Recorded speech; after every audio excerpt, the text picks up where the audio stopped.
Assalamualaikum warahmatullahi wabarakatuh. Siswa-siswi yang berbahagia, materi kegiatan Ramadan hari ini adalah rukun iman. Kita bahas dari rukun iman. Rukun itu adalah sesuatu yang harus dilakukan. Kalau tidak dilakukan tidak sah. Iman itu adalah percaya. Iman ini adalah suatu pondasi bagi seorang muslim. Ketika itu semuanya akan diterima oleh Allah. Jadi agama Allah itu ada 3 tahap. Yang pertama iman, yang kedua Islam, yang ketiga adalah ihsan. Tidak boleh dibalik, Islam dulu baru iman atau ihsan dulu baru iman. Karena apa? Ketika kita melakukan Islam dulu baru iman, maka akan sia-sia. Contoh, saya haji setiap tahun sekali. Ragu tentang akan adanya suatu takdir Allah, maka haji saya ini tidak akan menjadi sebuah pahala. Di mata Allah tidak akan menjadi sebuah pahala. Saya sedekah 100.000 setiap hari. Ketika iman saya tentang takdir ragu, sedekah saya paling-paling hanya akan mendapat predikat orang dermawan. Tetapi di mata Allah itu tidak akan menjadi sebuah pahala. Iman atau rukun iman ini tertulis di dalam Quran surat Al-Baqarah ayat 285. Kullun amana billahi. Yang pertama adalah percaya bahwa Allah itu ada. Tanamkan pada diri kita bahwa Allah itu ada. Kenapa kita butuh Allah? Karena manusia ketika punya masalah, dia tidak akan mampu selamanya untuk mencari solusinya. Contoh, tentang kematian, apakah manusia bisa mencari solusinya? Tidak. Contoh, apakah kita itu akan hidup enak terus-menerus? Belum bisa kita prediksi. Maka ketika kita punya masalah, belum mampu mencari solusinya, dekatlah kepada Allah. Tanamkan Allah itu ada di hati kita. Setelah itu kita baru berikhtiar, berusaha agar masalah yang kita hadapi itu cepat selesai.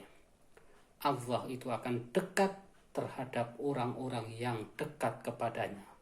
Allah itu akan jauh terhadap orang-orang yang menjauhinya. Maka ini penting. Jangan sampai kita itu ragu bahwa alam semesta ini bukan ciptaan Allah. Alam semesta ini hanya terjadi karena sains ilmu pengetahuan. Tidak seperti itu.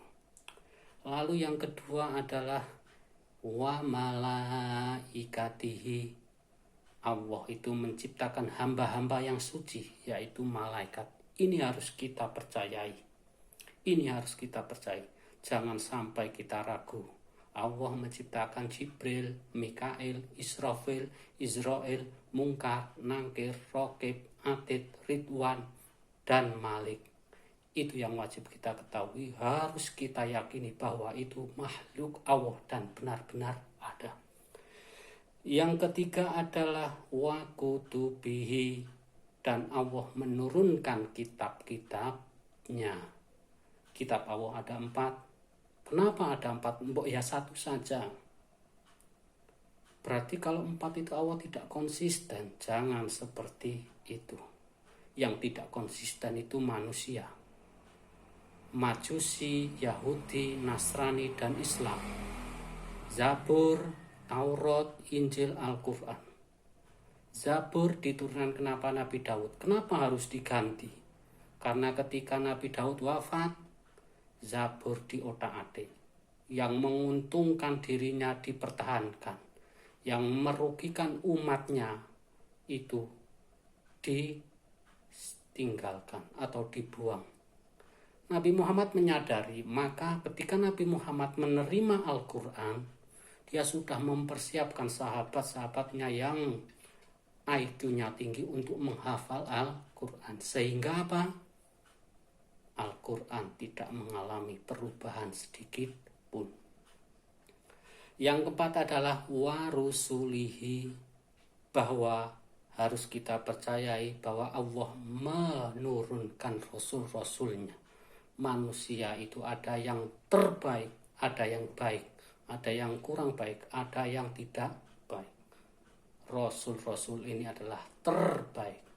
Mereka mempunyai sifat wajib yang mungkin sangat jarang dimiliki oleh manusia.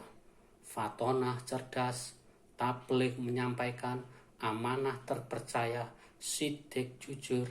Maka inilah Rasul Allah yang mempunyai sifat tersebut. Tanamkan pada diri kita. Lalu yang kelima adalah al-yaumul akhir, hari akhir, harus kita percayai.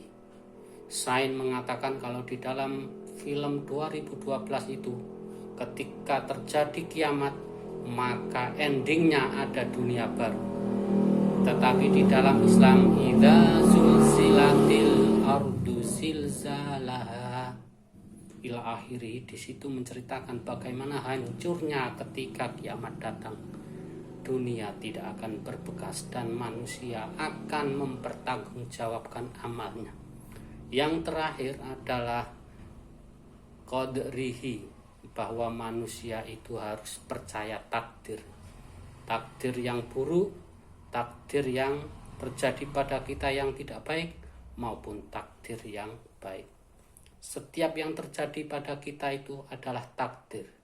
Namun bukan berarti ketika takdir yang menimpa kita sedang buruk, lalu kita malas-malasan.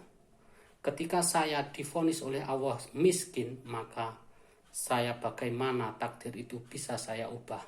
Lewat apa? Usaha dan doa. Ketika saya berusaha rajin, maka itu bisa mengubah takdir saya. Mudah-mudahan dari hal yang sekelumit ini bermanfaat.